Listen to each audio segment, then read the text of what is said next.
하나님, 2021년 1월 10일 오늘도 주일 2부 예배 가운데 저희들을 불러주셔서 감사합니다. 날씨가 많이 추워졌습니다. 하나님, 우리의 마음은 얼지 않게 하여 주시고 우리의 가정도 주님의 복음 아래서 십자가의 은혜와 사랑 안에서 더욱더 뜨겁게 하나님 살아갈 수 있도록 역사하여 주시옵소서. 이 시간 하나님 예배 가운데 성령이 인도하여 주셔서 하나님의 주시는 말씀을 깨닫게 하여 주시고 우리가 살아갈 때 순종하며 살게 하여 주시옵소서. 예수님의 이름으로 기도하옵나이다. 아멘. 자, 오늘 하나님의 말씀 함께 보도록 하겠습니다. 시편 말씀 146편 3절부터 5절까지의 말씀입니다. 시편 146편 3절부터 5절까지의 말씀을 함께 봉독하겠습니다. 귀인들을 의지하지 말며 도울 힘이 없는 인생도 의지하지 말지니 그의 호흡이 끊어지면 흙으로 돌아가서 그날에 그의 생각이 소멸하리로다. 야곱의 하나님을 자기의 도움으로 삼으며 야훼 자기 하나님에게 자기의 소망을 두는 자는 복이 있도다. 아멘. 자, 오늘 설교의 제목을 함께 따라하겠습니다. 사람에게 구걸하지 말라. 하나님이 일하신다. 얼마 전에 어떤 논설위원이 쓴 코로나19에 관한 그런 칼럼을 읽어보게 됐습니다. 여러 가지 내용이 있었지만은 기억에 남는 것은 코로나가 종식되기 위해서는 두 가지의 방법이 있다고 그 논설위원이 글을 써 놓았습니다. 어떻게 해야 코로나가 종식될 수 있는가? 두 가지의 방법을 제시했는데 첫 번째 방법은 우리가 사회적 거리두기를 끝까지 하는 것이라고 합니다. 그리고 두 번째 방법은 백신을 만들어서 보급하는 것이 코로나가 종식될 수 있는 방법이라고 합니다. 이 두 가지 사실을 어떻게 보면 너무나 좀 당연한 얘기 같지만은 우리가 좀 더 깊이 생각해 봐야 할 문제입니다. 저는 이렇게 생각합니다. 이 첫 번째 방법인 거리두기는 우리 사람들이 서로 코로나 바이러스를 피해 다니는 거예요. 이 방법으로는 코로나를 근본적으로는 박멸할 수가 없습니다. 왜냐하면 거리두기는 우리가 감염되지 않기 위해서 바이러스와 떨어져 있는 것뿐이지 그 바이러스는 그대로 있다는 것입니다. 그냥 코로나와 우리가 그냥 술래잡기를 하는 거라는 거예요. 사람이 사람과 접촉을 안 하면 당연히 코로나에 걸릴 확률은 적어지고 확진자 수는 낮아는 지겠지만 이 방법으로는 코로나를 우리가 피하는 것뿐이지 근본적으로 코로나가 사라지는 건 아니라는 거예요. 그러나 두 번째 방법인 백신을 만들어서 우리가 그 약을 먹게 되면 근본적으로 바이러스를 이기게 된다는 것입니다. 바이러스가 우리 몸에 침투한다고 해도 우리가 저항할 수 있는 그 약이 있기 때문에 이길 수 있다는 거예요. 그런데 우리나라는 이 근본적인 방법에 대해서 무지했거나 아니면 게을렀던 것입니다.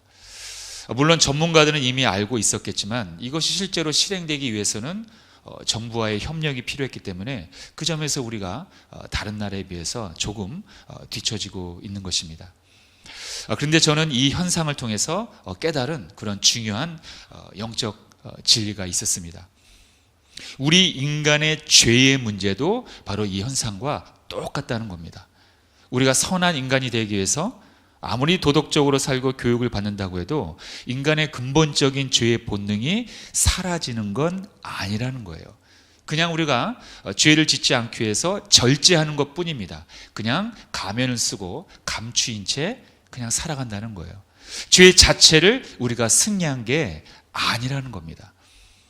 우리는 내가 죄를 지으면 죄인이 되고 또 죄를 짓지 않으면 내가 죄인이 아니라고 생각합니다. 그러나 그것은 아닙니다. 진실은 우리가 죄인으로 태어났기 때문에 죄를 짓는 것이지 우리가 죄를 안 지으면 죄인이 아닌 것이 아니라는 거예요. 우린 죄의 본능을 이겨야 한다는 겁니다. 근본적인 백신이 필요한 거예요. 죄를 이길 수 있는 그 근본적인 그 백신이 도대체 어디에 있습니까? 바로 하나님의 아들 예수 그리스도이시라는 것입니다. 십자가에서 우리의 죄값을 지불해 주시고 다시 부활함으로 인해서 죄의 권세인 사망을 이겼음을 우리에게 명백하게 보여주셨다는 것입니다. 그러므로 우리는 죄를 이기려면 우리의 능력이 아니라 바로 예수 그리스도를 나의 구원자로 믿는 그 믿음이라는 것입니다. 바로 이 진리만이 우리를 죄인에서 의인으로 바꿀 수 있다는 것입니다. 그런데 우리가 살다 보면 세상의 풍파라든가 또는 어떤 풍요로운 안락함 때문에 이 위대한 이 진리의 믿음이 약해진다는 거예요. 약해짐으로 인해서 하나님을 멀리하게 되고 또다시 죄악 가운데 나도 모르는 사이에 그 가운데 내가 서 있다는 것입니다. 그리고 우리는 그럴 때마다 하는 행동이 있습니다. 바로 사람에게 구걸한다는 것입니다. 다시 말하면 사람을 의지한다는 것입니다. 사람 따라다닌다는 것입니다. 사람의 권세를 의지한다는 것입니다. 나도 모르는 사이에 사람의 권세를, 사람의 재물을, 그 사람이 소유한 그 소유물을 나도 모르는 사이에 의지한다는 것입니다. 이것이 부활로 죄를 승리하신 예수님을 바라보지 않을 때 나타나는 인간의 공통적인 현상이라는 것입니다. 사랑하는 우리 성도 여러분, 위급할 때 사람에게 구걸하지 마십시오. 물론 이 말은 힘든 일이 생길 때마다 무조건 사람들과 다 교제를 끊어서 혼자서 해결하고 혼자서 산에 들어가서 살라는 얘기가 아닙니다. 문제의 근본 해결책을 먼저 하나님과의 관계에서 찾아야 한다는 그러한 말입니다. 겸손한 마음으로 자신의 믿음을 다시 한번 재정비해야 한다는 거예요. 어렵고 힘들 때 하나님께 나아가는 자들에게는 하나님이 상을 주신다고 했습니다. 그렇기 때문에 우리는 두려워하지 말고 다시 우리는 하나님 앞에 나아가야 한다는 거예요. 21년도를 출발하는 이 시점에서 우리는 믿음을 다시 한번 재정비해야 합니다. 자, 어떻게 우리가 믿음을 재정비해야 합니까? 어떻게 정비해야 할 그러한 제목이 무엇이 있습니까? 우리의 인생은 누가 이끌어가는가를 우리는 정비해야 합니다. 확인해야 한다는 말이에요. 내 인생은 도대체 누가 이끌어가고 있는가? 우리가 다 알고 있는 말씀이 있습니다. 창세기 1장 1절이죠. 자, 함께 읽겠습니다. 시작. 태초에 하나님이 천지를 창조하시니라. 이 태초라는 말은 우주 만물의 시작을 알리는 그 시점을 말하는 겁니다. 이 말씀은 성경의 가장 처음에 기록된 말씀입니다. 하나님께서 이 우주 만물을 창조하셨음을, 즉 주인임을 선언하시는 그러한 말씀입니다. 하늘과 땅에 속한 모든 것을 만드신 그러한 분이라는 것입니다. 그러므로 하나님의 주권은 그 누구와 타협하지 않습니다. 타협할 수도 없습니다. 하나님만이 창조주이시기 때문입니다. 하나님은 저 말씀 속에서 태초에 하나님의 천지를 창조하시니라 그 말씀 속에서 우리에게 구구절절 설명하지 않으세요. 우리를 설득시키려고 이런저런 말 하지 않으세요. 노력하지 않으세요. 그냥 선언하십니다. 그냥 선포하십니다. 태초에 하나님이 천지를 창조하셨다. 이렇게 선언을 하십니다. 우리에게 구구절절 설명하거나 어떠한 노력을 설득시키기 위해서 여러 가지 말을 하지 않으신다는 거예요. 저 진리의 말씀을 그냥 선포하시는 것입니다. 하나님의 절대적 주권을 선포하시는 것이 바로 성경의 말씀이라는 것입니다. 그러므로 우리 역시 하나님이 만드신 우리도 피조물임을 알고 우리는 그분 앞에 겸손해야 합니다. 이것은 비굴한 것이 아니라 우리가 누릴 수 있는 최고의 영광이요 기쁨이요 그리고 행복이라는 것입니다. 하나님은 우리를 만들었다고 해서, 우리가 피조물이라고 해서 우리를 함부로 대하지 않습니다. 우리를 노예처럼 여기지 않습니다. 우리의 인간의 권리를, 우리의 소중한 선택을 아주 귀하게 존중해 주세요. 천지를 만드신 하나님이 우리를 존중해 준다는 것입니다. 우리를 함부로 대하지 않는다는 거예요. 우리의 선택을 끝까지 존중해 주고 우리의 선택을 오히려 하나님이 따라가 주신다는 거예요. 어디까지 하나님이 우리의 선택을 허락하시냐? 우리가 당신을 선택하지 않는 그 선택까지도 하나님은 우리의 선택을 인정해 준다는 것입니다.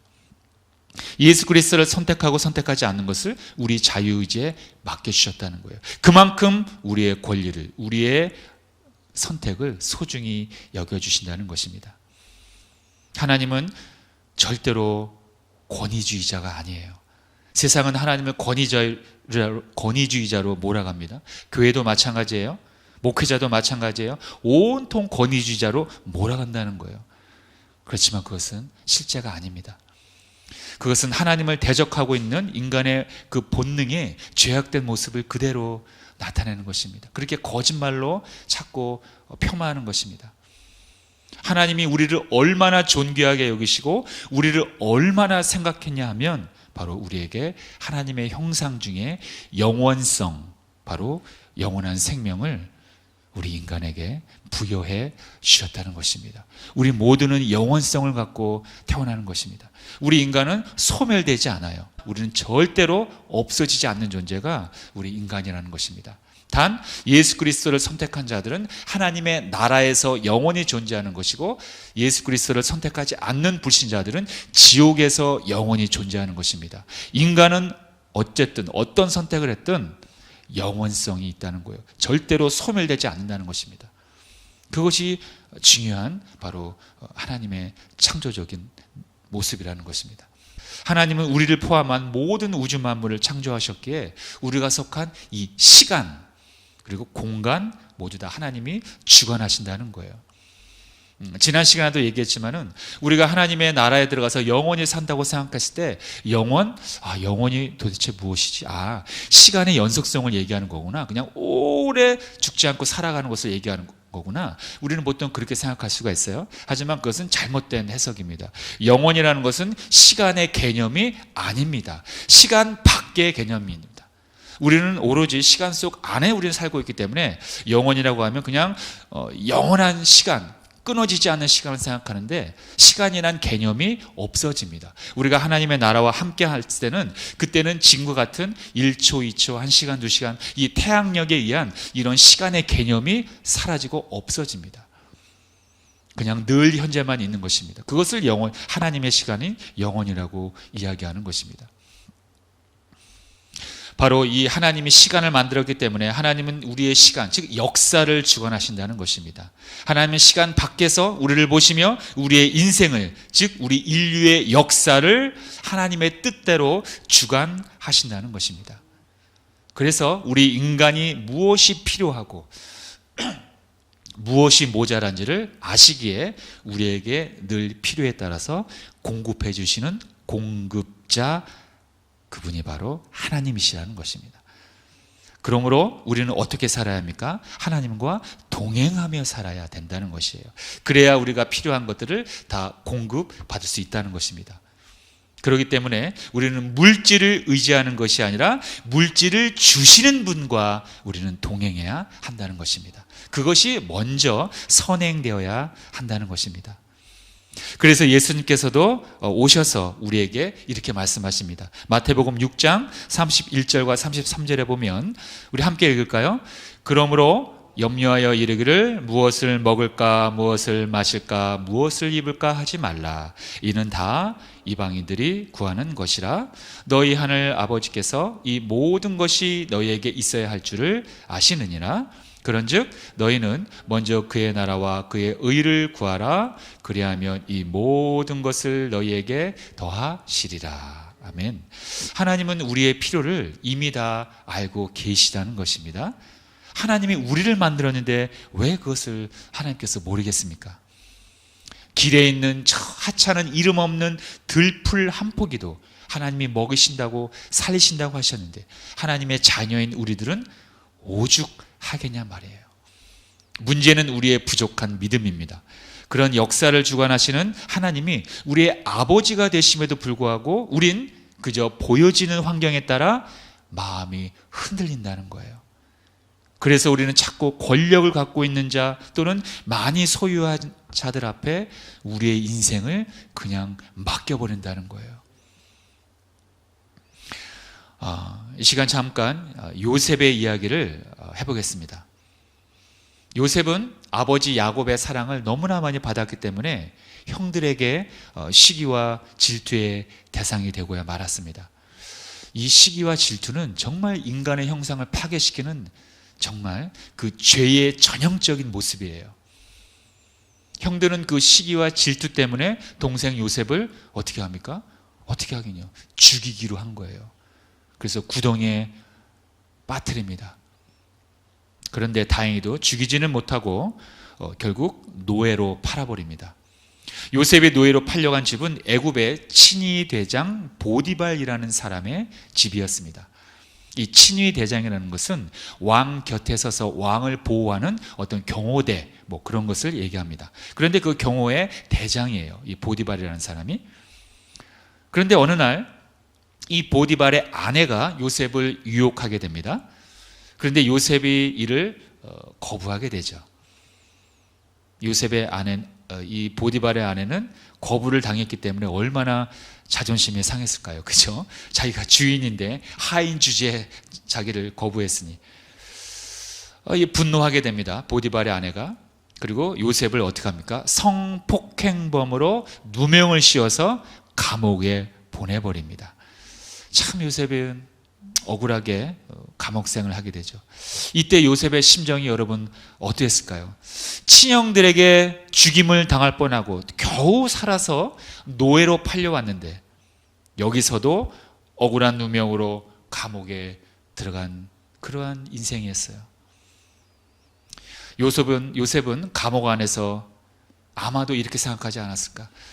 누군가 나타나 자신의 누명을 벗겨줄 사람이 혹시 없을까? 혹시 이런 생각을 하지 않았을까요? 그런데 어느 날 그 요셉이 갇혀있던 감옥에 두 사람이 들어오게 됩니다. 근데 그 두 사람이 어떤 사람이냐? 그때 당시에 애굽의 왕, 그 바로 왕 곁에 서서 시중 들었던 사람이에요.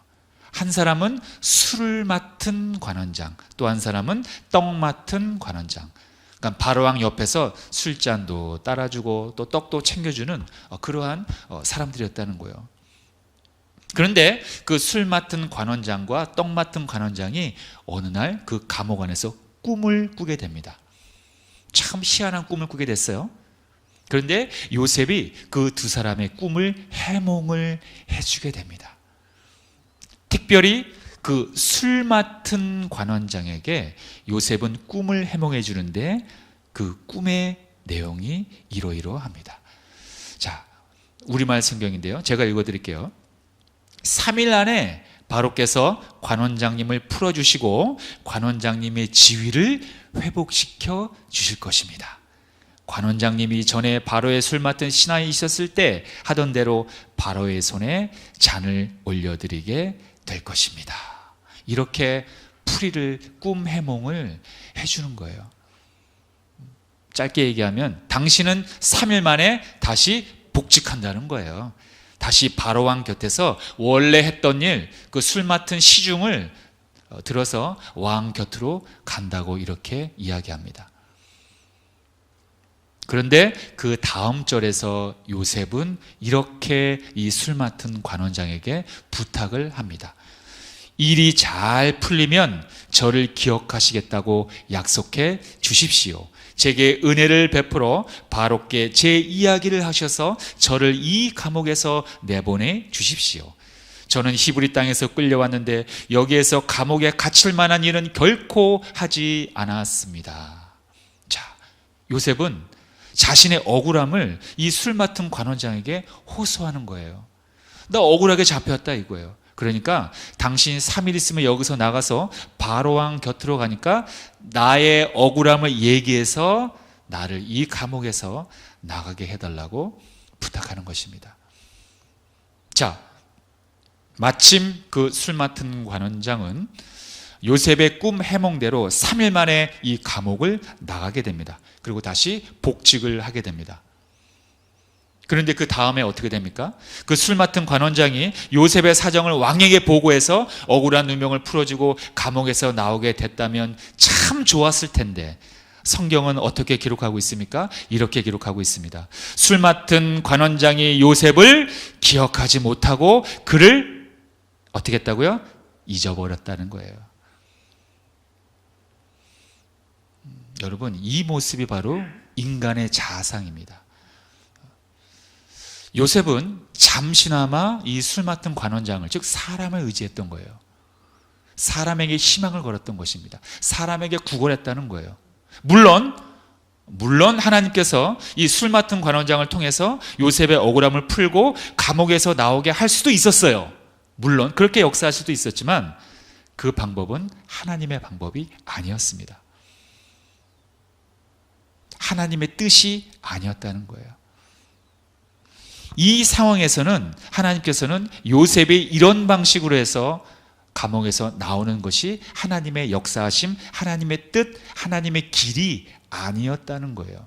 이 광야와 같은 이 감옥 안에서 요셉이 취해야 할 행동은 바로 주위에 있는 환경을 바라보며 자기가 나갈 수 있도록 구하는 것이 아니라 누구만 바라보라? 하나님만 바라보는 것이 하나님이 요구했던 요셉을 향한 믿음이었다는 것입니다.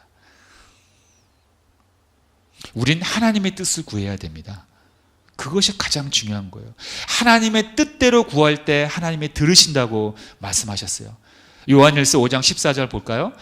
그의 뜻대로 무엇을 구하면 들으심이라. 하나님의 뜻대로 구할 때 하나님이 들으신다는 거예요.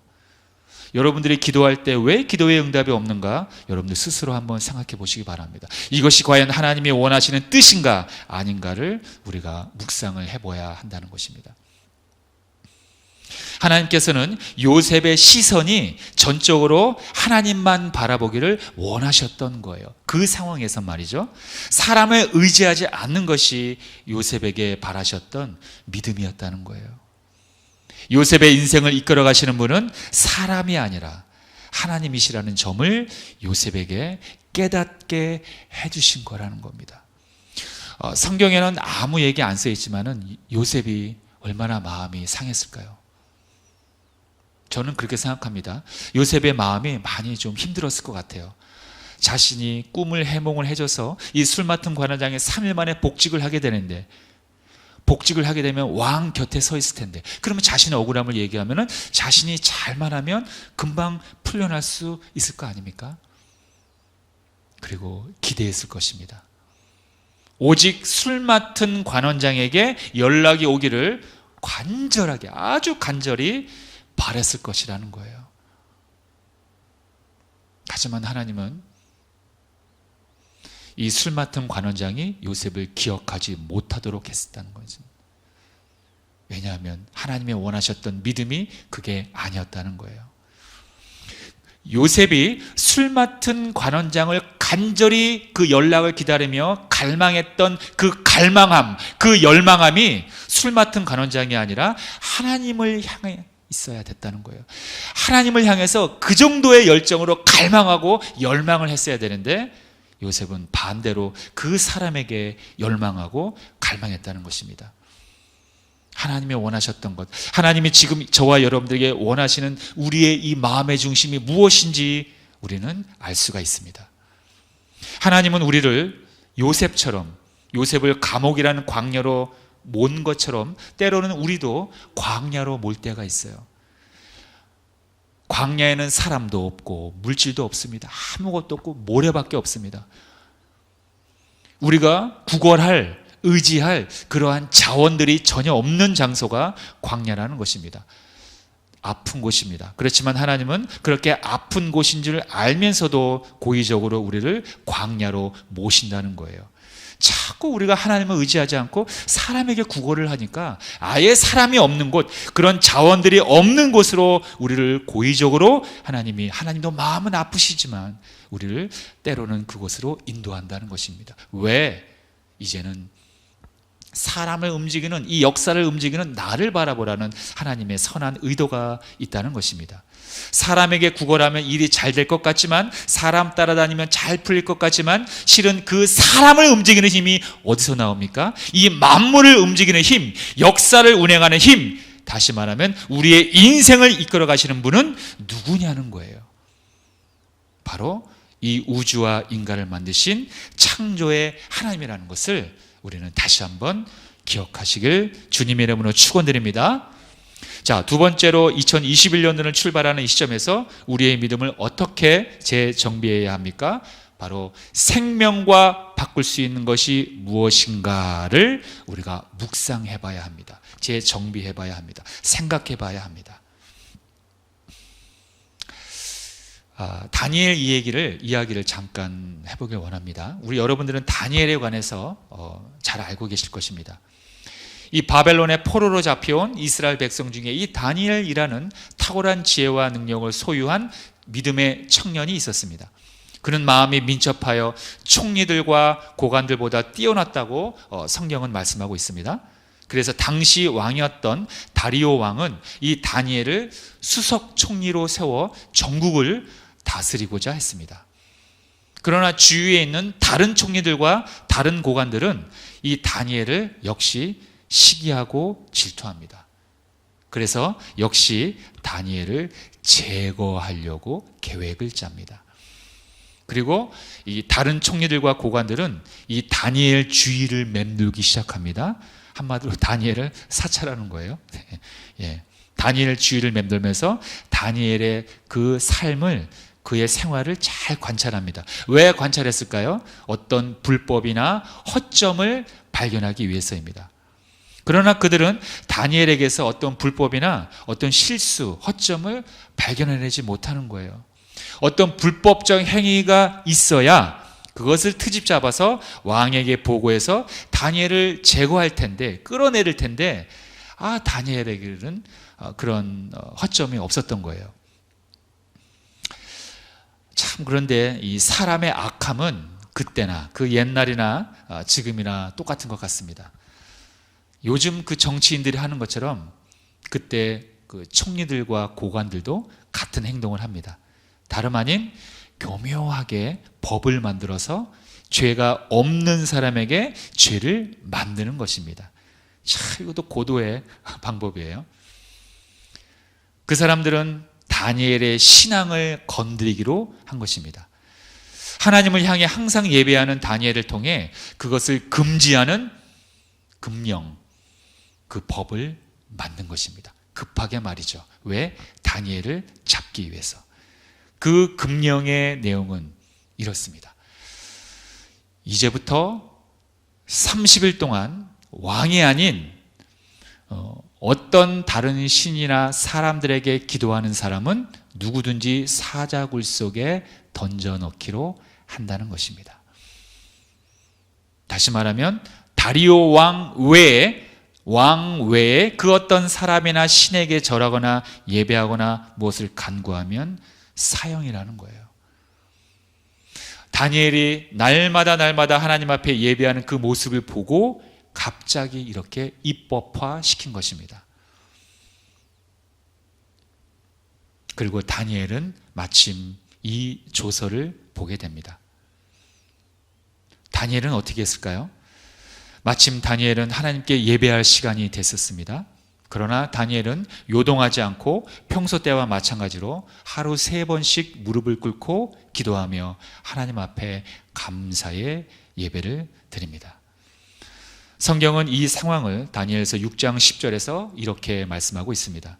다니엘이 이 조서에 왕의 도장이 찍힌 것을 알고도 자기 집에 돌아가서는 윗방에 올라가 예루살렘으로 향한 창문을 열고 전에 하던 대로 하루 3번씩 무릎을 꿇고 기도하며 그의 하나님께 감사하였더라. 자, 저렇게 다니엘은 창문을 열고 예루살렘을 향해서 하나님 앞에 기도하고 간구하며 예배를 드렸다는 것입니다. 여러분, 다니엘은 자신의 생명이 위태로움을 알고도 하나님을 향한 예배와 바꾸지 않았다는 것입니다.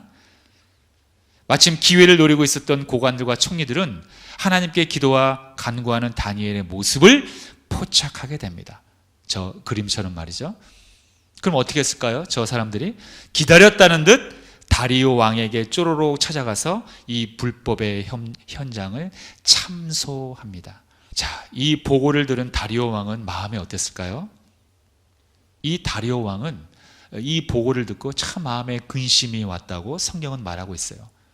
왜냐하면 이 다니엘은 다리오 왕에게 있어서 굉장히 필요한 사람이었기 때문에 그래요. 워낙 특출난 사람이었기 때문에. 그리고 이 다리오 왕은 이 다니엘의 성품을 알고 있었기 때문에 그래요.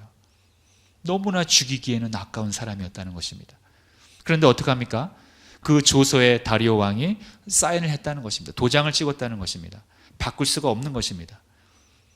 결국 그 법에 따라 다리오 왕은 다니엘을 사자굴에 넣게 됩니다. 그런데 여기서 우리가 성경을 자세히 보면 이 다니엘이 예배를 드리다가 잡혀오잖아요. 그리고 사자굴에 들어가게 되잖아요. 그런데 예배를 드리다가 잡혀와서 사자굴에 들어가기까지 그 어떤 항변도 하지 않았다는 것을 우리는 발견할 수 있습니다. 요즘 같으면 이렇게 외칠 수 있어요. 아니, 이런 억울한 법이 어디 있냐. 나를 잡으려고 이렇게 급하게 법을 만들어서 마녀 사냥을 하면 어떻게 하느냐. 이런 경우가 도대체 어디 있습니까? 왕을 불러달라, 변호사를 불러달라, 이렇게 항변을 했을 텐데 다니엘은 아무 말 하지 않았다는 것입니다. 다니엘은 지금 이러한 상황에서 하나님께 예배를 드린다면 사자굴에 던져질 것을 알면서도 어쩌면 이 생에서의 마지막이 될 예배일지도 모르는 그러한 예배를 드렸다는 것입니다. 저는 궁금합니다. 저 마지막 예배를 드리면서 다니엘은 과연 어떤 기도를 했을까요? 어떤 내용으로 하나님께 간구하고 어떤 내용을 기도했을까? 이런 생각을 추측을 해봅니다. 감히 추측하기로서는 자신의 생명을 하나님께 의탁하는 기도를 하지 않았을까, 저는 감히 한번 가정해 봅니다. 하나님, 나의 생명을 하나님 앞에 맡겨드립니다. 이후에 벌어지는 일에 대해서 하나님, 저를 인도하여 주시옵소서. 저의 영혼을 받아주시옵소서. 이렇게 기도하지 않았을까, 저는 생각해 봅니다. 마치 스데반 집사가 돌에 맞기 직전에 기도했던 것처럼, 주여, 나의 영혼을 아버지 앞에 올려드립니다. 나를 인도하여 주시옵소서. 이렇게 스데반 집사님이 기도했던 것처럼, 죽기 직전에 기도했던 것처럼 다니엘도 이후에 끌려가 사자굴에 던짐을 받을 텐데 자신의 생명을 하나님 앞에 드리는 기도를 하지 않았을까 생각해 봅니다. 자, 다니엘은 어떻게 됐습니까? 사자굴에 던져진 다니엘. 다니엘을 걱정한 다리오 왕은 이 다니엘이 이 사자굴에 들어갔을 때 밤새도록 잠을 못 잤다고 성경은 말하고 있습니다. 거기에다가 금식까지 했대요. 음식이 들어가지 않는 거예요. 자신이 아꼈던 신하 그 다니엘이 죽어가고 있는데 어떻게 이 다리오 왕이 잠을 편하게 잘 수 있었겠습니까? 새벽이 됐습니다. 이 다리오 왕은 급히 사자굴로 갔습니다. 그리고 그 사자굴의 입구를 향해서 다니엘의 생사를 확인하면서 사자굴을 향해서 혹시나 하는 마음으로 이렇게 외칩니다. 살아계시는 하나님의 종 다니엘아, 너가 항상 섬기는 네 하나님이 사자들에게서 능히 너를 구원하셨느냐? 혹시나 살아있을까 하고 다니엘에게 이렇게 외칩니다. 그런데 기적 같은 일이 벌어졌습니다. 다니엘의 목소리가 그만 그 사자굴에서 들린 거예요. 자, 이런 일이 벌어졌습니다. 자, 다니엘이 이렇게 왕에게 화답을 합니다. 다니엘서 6장 21절과 22절에 보니까 다니엘이 왕에게 아뢰되 왕이여 원하건대 왕은 만수무강하옵소서. 나의 하나님이 이미 그의 천사를 보내어 사자들의 입을 봉하셨으므로 사자들이 나를 상해하지 못하였사오니 이는 나의 무죄함이 그 앞에 명백함이오며 또 왕이여 나는 왕에게도 해를 끼치지 아니하였나이다. 하나님께서 내가 무죄한 걸 알기 때문에 이미 천사를 보내서 그 사자들의 입을 꼬매버렸다는 것입니다. 나를 상해하지 못하도록 사자들의 입을 봉했다는 거예요. 어느 유명한 화가가 이 상황을 저렇게 그렸습니다. 사자굴에 던져진 다니엘은 하나님의 보호하심으로 살았던 거예요. 사자들의 입을 하나님이 봉하셨던 것입니다. 우리의 환난을 하나님이 봉하셨던 것입니다. 우리의 어려움을, 우리의 상처를, 우리의 아픔을 우리가 이길 수 없는 이 세상의 어려운 모든 환난과 모든 어려움들을 하나님이 봉하셨던 것입니다. 우리가 생명을 걸고 하나님을 의지하고 예배를 드렸더니 말이죠. 사람에게 구걸하지 않고 생명을 걸고 예배했던 이 다니엘에게 하나님은 하나님만의 그 은혜를 베풀어 주셨다는 것이에요. 다니엘은 하나님 외에 다른 신이나 사람에게 간구하면 사자굴에 던져진다는, 즉 사형을 당한다는 이 조서를 보았을 때 마음의 갈등이 있었을까요? 물론 성경은 기술하고 있지는 않지만 오히려 다니엘은 더 하나님 앞에 나아가 자신의 생명을 의탁하며 끝까지 마지막까지 예배를 드렸다는 것입니다. 그리고 오히려 이 다니엘을 모함했던, 참소했던 신하들은 오히려 그 사람들이 저 사자굴에 들어가서 죽임을 당하는 그러한 일이 벌어지고야 말았습니다. 자, 이제 우리의 모습으로 돌아오겠습니다. 여러분들도 끝이라고 생각하는 그러한 삶의 영역이 있습니까? 더 이상 희망이 없고 삶의 의욕도 없고 열정도 없고 모든 것이 어지러움 속에서 참 힘들게 살아가고 있구나라고 생각이 들 때가 있습니까? 그럴 때 어떻게 하십니까? 누구에게 부탁해 볼까? 이렇게 고민하고 계십니까?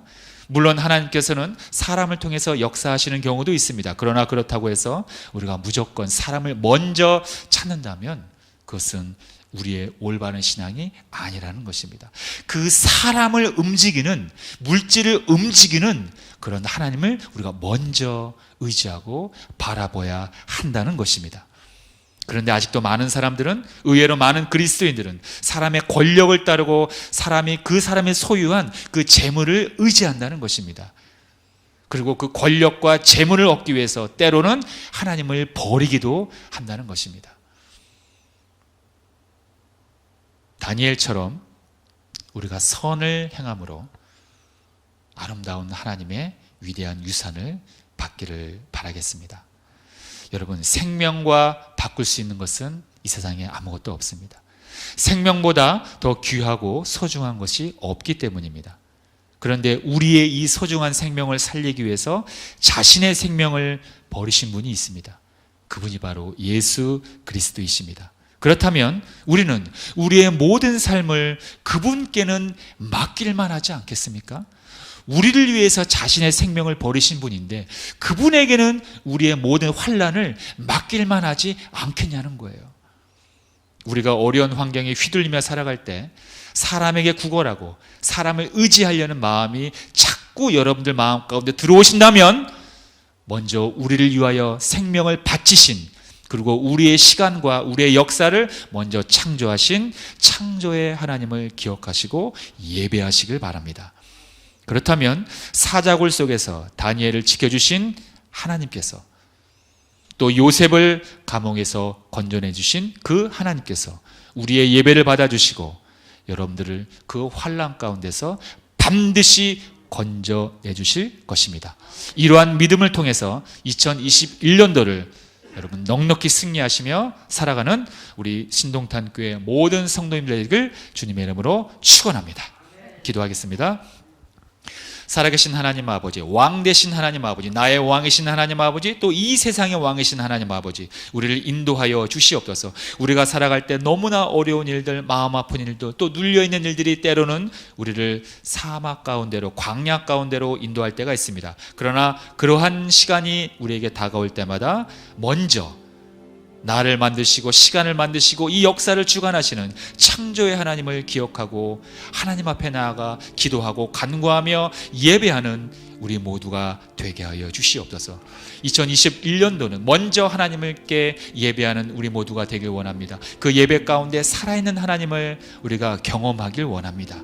우리의 삶의 모든 구석구석 하나 성령을 통해서 역사하여 주시고 우리의 크고 작은 모든 문제들 가운데 하나님께 의탁하옵나니 우리 좋으신 아버지 하나님께서 우리의 삶을 인도하여 주시옵소서. 예수님의 이름으로 기도하옵나이다. 아멘. 왕 되신 우리의 하나님을 다시 한번 찬양하며 우리 기도하기 원합니다. 왕이신 나의 하나님,